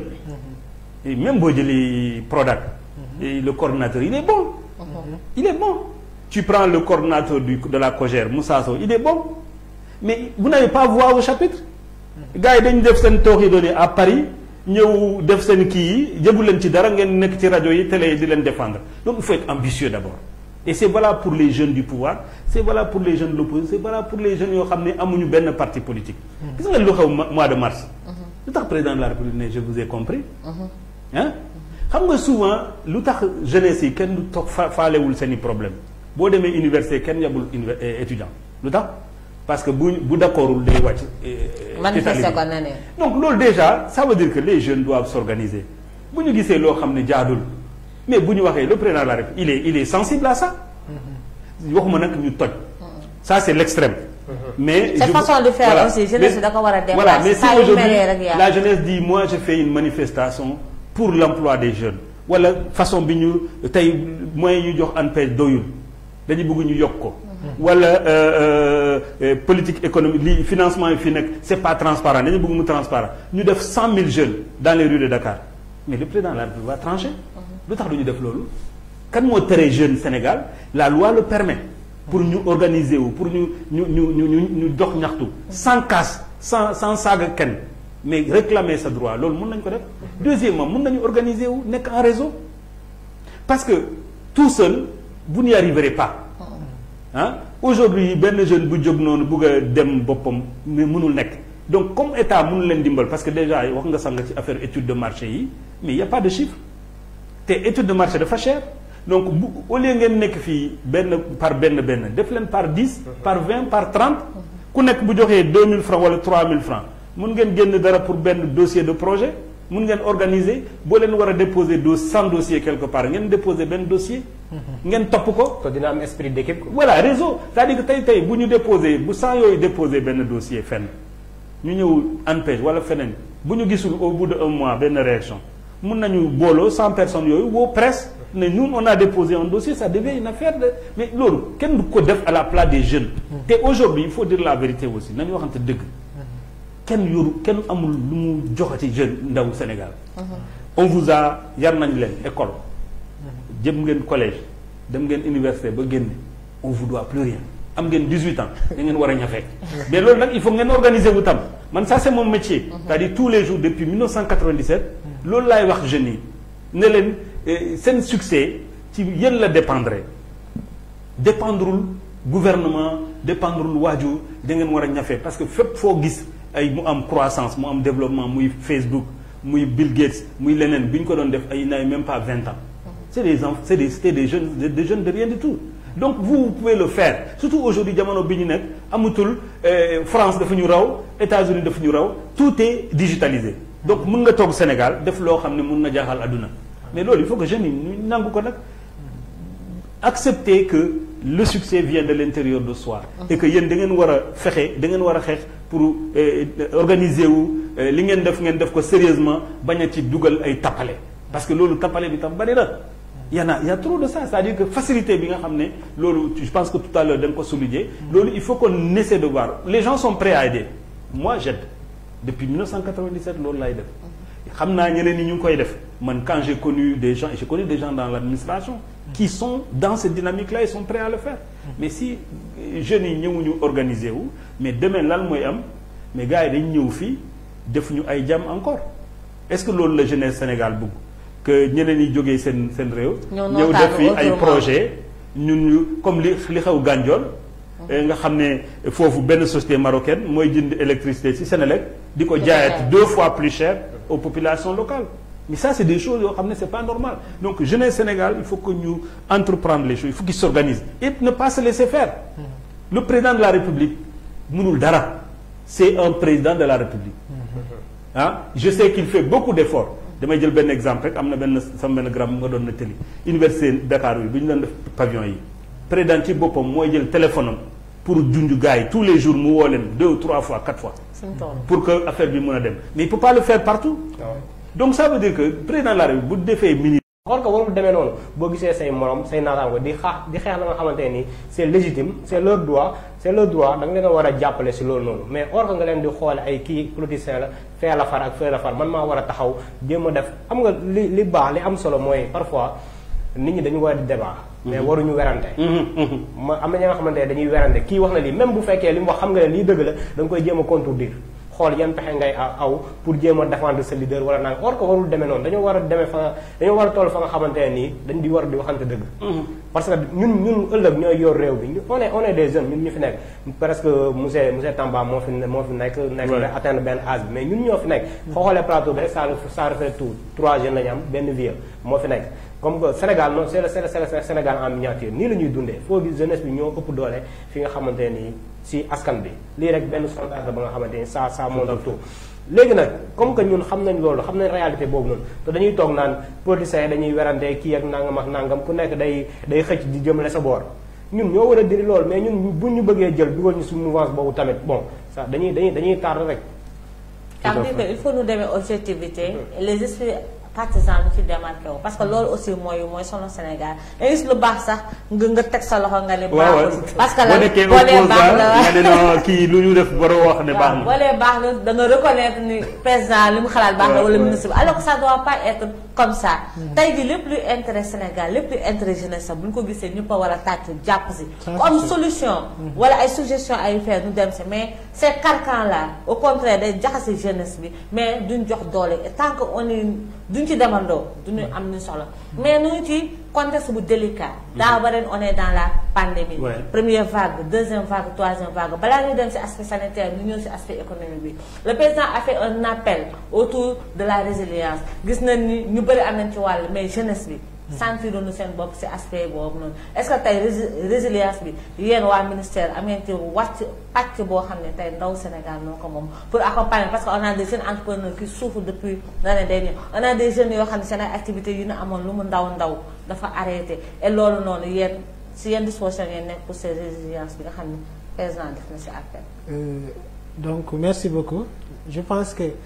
wax nga ko mbas mi benn situation la bu inédite boo xam ne dafa ñëw dal suñu kaw ñun ñëpp bi mu ñëwee ralentir économie bi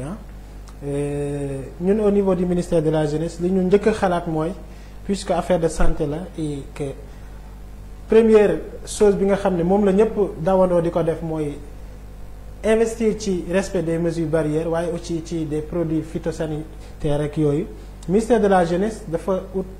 produits yu bari jébbal ko ministère de la santé pour jàppale leen ci xeex mbas moomu waaye aussi yemul foofu dafa organiser des campagnes de sensibilisation pour inciter les jeunes à respecter les mesures barrières ba nga xam ne dinañu permettre ñu limiter propagation virus bi te defe naan virus bi bu fi jógee rek du ñu amaat problème mu xëy na yenn problème yi dina wàññeeku nit ñi dinañ mën a vaquer seen préoccupation ci ni mu waree.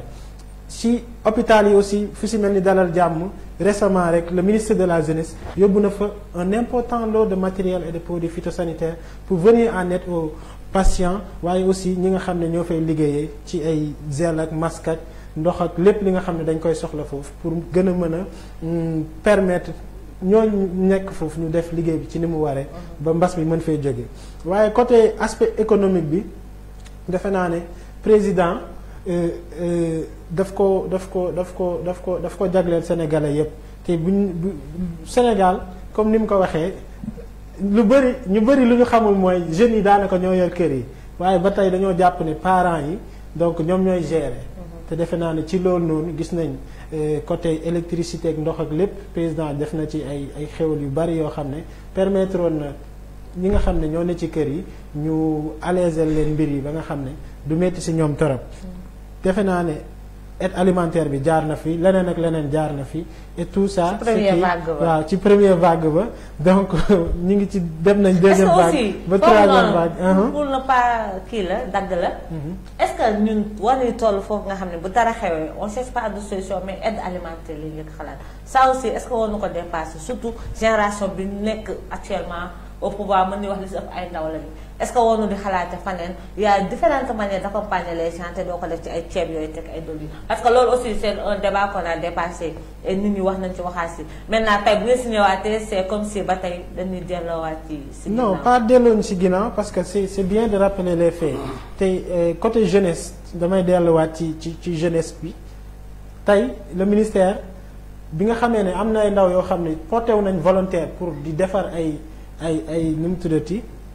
des kii respiratoires ak voilà ñoom accompagner nañ leen des jeunes waaye aussi ñi nga xam ne ay associations yu boole woon lañ pour di defar des gel ak affaire yu demee noonu on les a accompagnés encadrés permettre leen ñu nekk ci lenn waaye aussi ñu développer seen activité ba mën a participer ci xeex bi nga xam ne ñu ngi ko doon xeex côté sensibilisation n'en parlons pas association yeeg yi nga xam ne ñu ngi politique ak politique ñëpp le ministre de la jeunesse les a reçus au niveau du ministère jox leen ay appui des millions ñoom ñëpp ne def leen sensibilisation formez-vous aidez la population pour que ñun aussi ñu mën a vivre dans la quiétude totale te defe naa ne loolu c'est des efforts considérables yoo xam ne ñun au niveau du ministère de la jeunesse def nañ ko accompagner nañ jeunesse bi sensibiliser nañ te ba tey ñu ngi sensibiliser jël nañu les célébrités pour ñu def vidéo sensibilisation et cetera avec troisième vague bi gis na ne virulence bi am avec le variant Delta tey gis na ne ndaw ñi la gën a laal dans la majorité cas yi ñu gis yëpp gis na ne aussi nombre de morts ñu ak bii pas ban taxawaay ngeen si taxawaay est-ce que si même dynamique bi ngeen nekk sensibilisation bi wala instant bi avec cette campagne de vaccination ban taxawaay ngeen si am waaw instant bi comme ni nga ko waxee ñëpp nangu nañ ne ndaw ñi moom mën naa ne troisième vague bi moo leen gën a sonal et je pense que tey bi vaccin yi njëkkee ñëw Sénégal bi ñu leen di inciter à ce que ñu dem vacciner wu ñu bari dañ ñëw du ñu laal vaccin yi parce que xëy na wóoluwuñ ko woon et cetera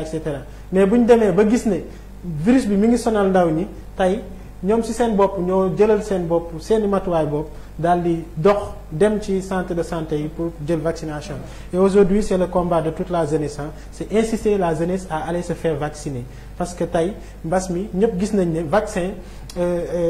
spécialistes yi wax nañ ko tey vaccin yi boo ko jëlee xëy na dina la musal ci cas grave bi waaye aussi même boo eggee ci cas grave aussi du la sonal trop te mën nga cee génn tey ba ci puissance internationale yi ñoom ci vaccin bi la ñu misé wu pour mën a génn carrément ci mbas bi. si je prends l'exemple des États-Unis le président de la République tey dafa ne képp ki nga xam ne jël nga vaccin jaratul ngay takk masque. donc loolu motivation la ñu ne foofu la yem mu newaat ñi nga xam ne c'est des élèves képp ku si jël vaccin dañ lay may bourse de formation et tout ba pare def beaucoup d'offres c'est pour inciter bien sûr la jeunesse à aller se faire vacciner parce que xam nañ ne jeunes yi ñoom ñoo gën a actif ñoom ñoo ëpp lu ñuy déplacer wu et tout te tey ici au Sénégal ñun message bu ñu am mooy di lancer waat jeunesse bi à plus de responsabilité ñu gën a moytu mbas mi ci côté yépp surtout coach Danfakha par rapport ak troisième vague bi ak virulence delta bi tey jeunesse sénégalaise ban posture la war a am par rapport à ça. lu ñu leen sentir en fait je pense qu'il y a des efforts du côté du ministère heureusement faut dire que mbas mi moom depuis le début nguur gi ñu ngi def jéego yu rafet je pense que dëgg naa démb wala barka démb ne gouvernement jënd na 2 millions de doses de Moderna. Donc sur ces questions-là je pense que tout le monde doit être d'accord que le gouvernement s'en sort plutôt bien maintenant c'est sûr que dina metti derrière et li ci des mooy convaincre les gens ñu dem vacciner wu parce que encore am na benn ay poches de résistance te je pense que ça peut être le rôle du ministère de l'Emploi au lieu ngeen jël non damay tooñ de temps en temps dama leen tooñ nag au lieu ngeen nekk fii ci internet opposant bu wax rek ngeen sànni ko xeer aujourd'hui da ngeen war a jël ay jeunes gox bu nekk ñu nekk ci internet képp ku wax ci vaccin wala partager loo xam ne ci vaccin dafay saboter ñu poser ko yenn questions yi pour mu xam ne moom lu muy def ci du yoon parce que dafay mettre en danger la vie des gens. Je sais que vous êtes présents sur les réseaux sociaux. Donc faites en sorte qu'il y ait plus de jeunes sur les réseaux sociaux. Détruire les fake news. Voilà, pour détruire les fake news. Parce que fake news, moi, c'est un grand problème instant. Parce qu'aujourd'hui, alhamdulillah, je pense que la science a vaincu le virus. Maintenant, la science ne peut pas vaincre l'ignorance. Mais est-ce qu'on peut dire actuellement que la science a vaincu? Oui, c'est terminé maintenant du point de vue scientifique. Parce que xam nga sànq Ahma lu mu ci wax mu ne pour virus bi dem du dem day teew mais le problème c'est que vaccin bi daf koy wàññi doole de sorte que comme mënutul dara doomu aadama day obligé nekk façon virus boo xam ne day nekk suñu yaram mais duñu yaxal dara parce que loolu tam il s'adapte le virus s'adapte donc de ce point de vue le défi aujourd'hui c'est ñu ñàpp mais solution moom am nañu ko léegi c'est pas comme temps bi ñu doon wax ay affaire artémisia wala chloroquine xam nañu loolu ay caaxaan la mais léegi instant bi on a la solution am nañu pexe bi mooy vaccin ñu leen encourager au niveau du ministère de la Jeunesse au niveau du gouvernement et la presse aussi joue sa partition pour que ñu continuer aujourd'hui notre principal ennemi du tout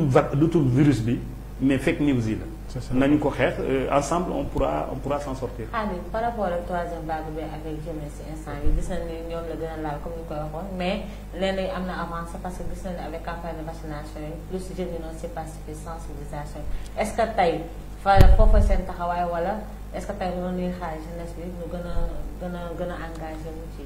combat bi. D'accord problème pandémie Covid-19 moom combat ñëpp la nekkul jeunesse ak mag ak ni combat ñëpp la parce que épargné wul kenn. épargné wul riche épargné wul pauvre ni jeune ni vieux. mais boo gisee troisième vague bi gën a laal jeunes yi bon ñëpp mën nañ ko xaar c'est normal parce que Ahma wax na ko ne jeunesse yi peut-être début bi demuñu vacciné wu mais boo xoolee vaccin yi ñu amoon au début Sénégal dañ ko jagleeloon ñi nga xamante ne ñooy personnes soignants yi ak ñi nga xamante ne atteint nañ troisième âge am ay comorbidité ñooñu lañ waxoon ne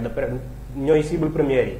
moo tax ba troisième vague bi ñëwee ak variant delta bi ak vaccin bu doy amutoon dem na sax ba am rupture si lañ kiiwaat mais boo xoolee ba vaccin yi ñëwee ñu ne ubbi nañ ko à partir de 18 ans jeunes yi dem nañ massivement dem jël seen dose de vaccin moo xam dañ ko jaaree si mouvement nawetaan yi ak ñi nga xamante ne ñu ngi si lamb yi ñooñu tamit def nañ ci ay actes yu rafet jéem a sensibiliser au premier da ngay dem si centre de santé yi mu fees dell ña fay nekk ay jeunes la ñuy doon dañuy xëy bàyyi seen ay préoccupations ñëw pour vacciner wu loolu tamit c'est à saluer ñu koy rafetlu bu baax parce que voilà buñ ne lii mooy solution bi pour le moment dañuy adapté wu si loolu rek ba nga xamante ne comme ni ko monsieur Tamba waxee virus moom du dañ day dem ba adapté wu du la mën a sonalati ngay dund ak moom parce que comme ni mu mitee woon nii nekk variant delta di sonal nit ñi mën na muté waat nekk la nga xamante ne ni dootul mën si yow dara moom la ñuy waxee immunité collective bi nga xamante ne ni mën na am te ñun ñëpp dañuy ñaan yàlla ñu am ko mën a vaquer suñu ay préoccupations comme ni nga ko waxee parce que takk masque yi bàyyi rassemblement yi peut-être day xaw a métti moo tax relâchement yi di am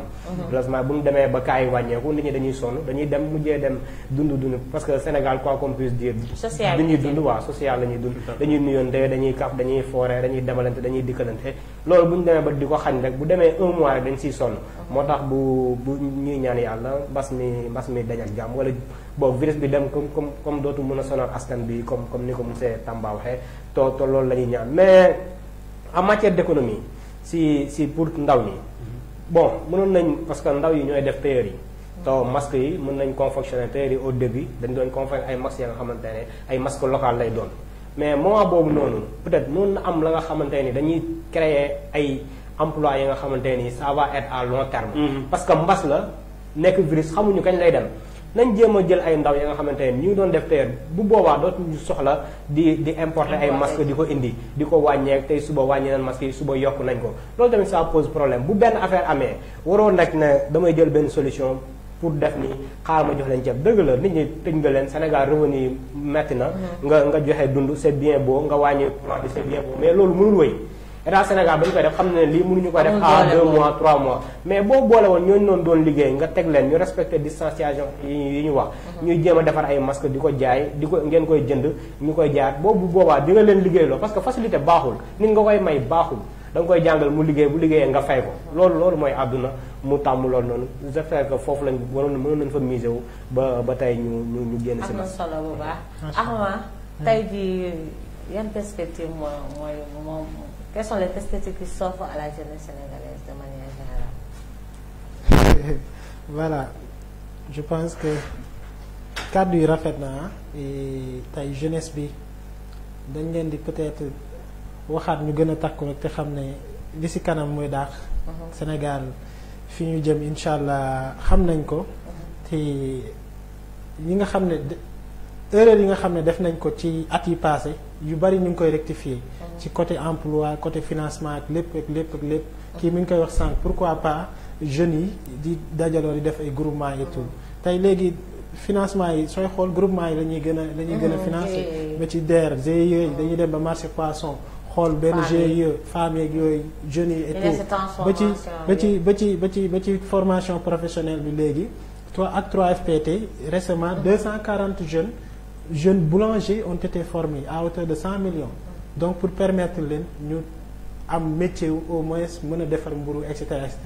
et si même lancé boobu avec l'aide ONFP et tout tabax nañ quelques boulangeries ci yenn départements yi yàggul am na bu nekk Pikine Guédiawaye et cetera pour loolu yëpp pour permettre jeunes yi ñuy am formation nekk ci benn cadre liggéeyandoo amandoo waaye aussi développer seen économie développer ko seen bopp mën a fay permettre ñeneen am ci financement yooyu donc jeunesse bi dañ leen di gën a ñaax ñu gën a responsable nañ certes di leen wax ni donc Sénégal dëgg la métti na comme fépp parce que mbas mi aussi ralentir na économie si économie boo xam ne daanaka kiiwul woon torop donc loolu foog ñu am ngëm-ngëm foog ñu am patience pour mën ci génnaat pour mën a relancer waat bu baax waaye aussi pour viser benn avenir boo xam ne ce sera un avenir radieux où toute la jeunesse dina gis boppam ci avancée yi. Dans Fakha en tant que coach formateur et militant de la lutte contre le chômage te yan perspective moo taxaw si par rapport ak. alors pour man li ëllëg ndaw yi xare la xeex il faut que ñu yëkkati bu baax seen i manches yi. dans tous les domaines nag du fan yëpp parce que man expérience bi ma am mooy boo nee damay togg ci affaire emploi rek boo commencé rek après gars yi jógee ci politique wala ci police wala ci feneen yàqal la donc ça veut dire qu'aujourd'hui jeunes yi dañu war a jël seen responsabilité man waxuma que tous les jeunes doivent aller faire de la politique c'est même pas possible am na ñoo xam ne mënuñu politique et puis c'est pas leur domaine c'est pas leur passion mais déjà participer aux élections ñi nga xam ne binduñu nañ dem bindu. Il y a des gens bu élection jotee sa quartier su fekkee sa commune bi am na ay candidats nga xool koo xam ne vraiment mun na traiter problème xale yi am na peut-être tuuti xalaat nga dem jàppale ko pas seulement le jour vote mais bu nekkee ci campagne nga ñëw jàppale ko sa gox. C'est ça. parce que ñi bari dañuy ñëw jël seen xaalis ñëw jëndi population yi après bu ñu amee ndam dañuy jël seen xaalis boobu ñu dugal day jël 10 fois ou 50 fois loolu pour day yàqal société bi donc li jeunes yi mën a def waxuma jeunes yëpp ñi nga xam ne mënuñu politique nañu xaar ba jour élection ñu dem voter mais ñi nga xam ne mën nañu politique c'est pas la peine bugg a yàkkamti nga am 18 ans 20 ans 30 ans bugg a nekk tout de suite maire da ngeen jàng nekk ay sur liste yi nekk ay conseillers. en processus. voilà ci conseillers yi jàng mais fexe en sorte que ki nga xam ne moom moo jiite mu nekk koo xam ne c'est quelqu'un qui peut faire quelque chose pour les jeunes. ça c'est déjà la première chose la deuxième chose comme ni ma ko waxee toujours il faut ngeen organiser wu mais surtout ngeen xam ne tey y a pas de complexe c'est pas parce que ndaw Sénégal nga wala ndaw Afrique nga que da nga war a am complexe ci américains yi ci chinois yi ci leneen ñun ñoo toll instant bi seen xam-xam ñoo toll technologie yi ñu utiliser benn lañu li ngay téléphone smartphone bi ngay utiliser loolu la jeune chinois jeune américain di utiliser bul wax ne jànguma bul wax ne jàng na bul wax ne li am naa gàllankoor li nga gëm ne yow sa bopp war nga mën a changer soppi situation bi en tout cas man j'ai de l'espoir gëm naa ne jeunes Sénégal yi ils ont tout li leen manqué rek mooy jóg jëf wàññi wax yu bari yi parce que wax yu dafa bari en général ci réseaux sociaux yi wala ci voilà il faut que ñu comprendre man je veux voir les jeunes ñu inventer ay robots je veux voir des jeunes qui disent que man sama problème comme keroog di ma ko gisee ci benn formation mu ne ma man je voudrais faire en sorte que chaque Sénégalais weer bu nekk mu lekk benn ginaar loolu c'est de bonnes choses donc c'est comme ça qu'il faut faire se fixer des objectifs se battre et puis ça va venir comme ça suba ñu am nos Bill Gates ñu am nos Steve Jobs ñu am nos Elon Musk ainsi de suite donc loolu mun na nekk seen possibilité et je pense que foofu la ñu xaarandi ci jeunesse bi et vous encouragez aussi au niveau des médias parce que j'ai trouvé une équipe jeune li ngeen def fii c'est une très bonne chose et j'avoue que c'est une initiative à saluer et c'est un plaisir d'être ici également aussi di leen encourager ngeen continuer loolu li ngeen def fii moom la jeunesse yi yëpp war a def ci tool yi ci transport ci leneen ak ci leneen sur ce point waaw sur ce point bon comme monsieur Tamba ni mu ko waxee rek ñu gën a xam ne réew mi ñun ñoo ko war a yor bu doxee ñun ñoo ko war a doxal bu doxul tamit si ñun la ñu xoolaat suñu taxawaay xool nañ lañuy def ba Sénégal jëm kanam comme on a dit wàññi wax ji privilégié jëf pour mën foofu la perspective yi nekk ba pare en plus que ñu bañ a mise wut ne lii laa jàng forcément lii laa war liggéey loolu tamit daf lay tëj d'une part nga war a am ouverture wala xam ne yow lépp lu domaine boo ñëw rek boo si sooboo mën nga si am dara parce que gëm-gëm la loo gis gëm-gëm la nga sabablu bon li si des yàlla mën na la say jàppale bu baax a baax ndaxte ambition moom bon voilà il faut viser loin ba pare fixer objectif ba pare jóg pour atteindre ko parce que fi rien ne se dit nga fixer objectif rek toog fi nga toog ne man kat jéem naa def li tenté naa benn yoon c'est tentel 1000 fois mais fexeel atteindre li nga xamante ni loolu nga bëgg te boo jógee jógaat daanu boo jógee incha allah yàlla mën na la dimbale nga yegg fi nga bëgg a jëm ba jàppale ñu bëri. waxtaan bi am na solo trop ndaw moo ko demee waxtaan ndaw day passionnant parce que lépp li ñu war a waxee dafa bëri. parce que lépp dafa noo soxal mais li ñu cëraleen ci waxtu daanaka mu ngi mat Ahma looy tàggoo. waaw di leen gërëm di kontaan ci émission bi waaye aussi di nuyu sama co-débatteur ci xam-xam bi ci culture bi voilà surtout.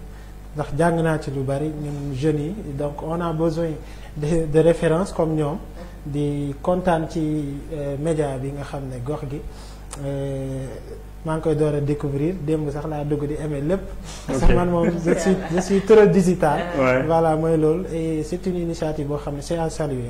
des jeunes teg lii franchement ñu leen di ñaanal mu jëm ci kaw a kaw nag ñëpp xam ko mu gën a développer et tout di lancer un dernier appel à la jeunesse mooy ñu dem inscrit ci liste électorale yi kii wax na ko pour mën a tànn ci seeni gox ñi nga xam ne ñoo fa gën waaye aussi waxaat leen ni am nañ ay mission yoo xam ne ñoom ñoo ko war a remplir ñu bañ a daw mission yooyu daal di faire face aux difficultés de la vie waaye aussi daal di gën a pare ci seen bopp te xam ne li ci kanam mën naa gën a métti waaye ku ci am jom rek mën nga cee génn. coach lay tàggoo. mais d'abord di kontaan dama ko xawoon yëngal tuuti mais il est resté très droit dans ses bottes. Je crois que li ñu gën a am problème Sénégal. xel yi xalaat yi ñu ngi fii yenn yi ñu ngi fii mais souvent bëgguñu critique c'est-à-dire les opinions contraires. On est allergique à ça c'est-à-dire soo critiquer nit dafa mel ni da nga ko bañ. alors que souvent c'est pas le cas.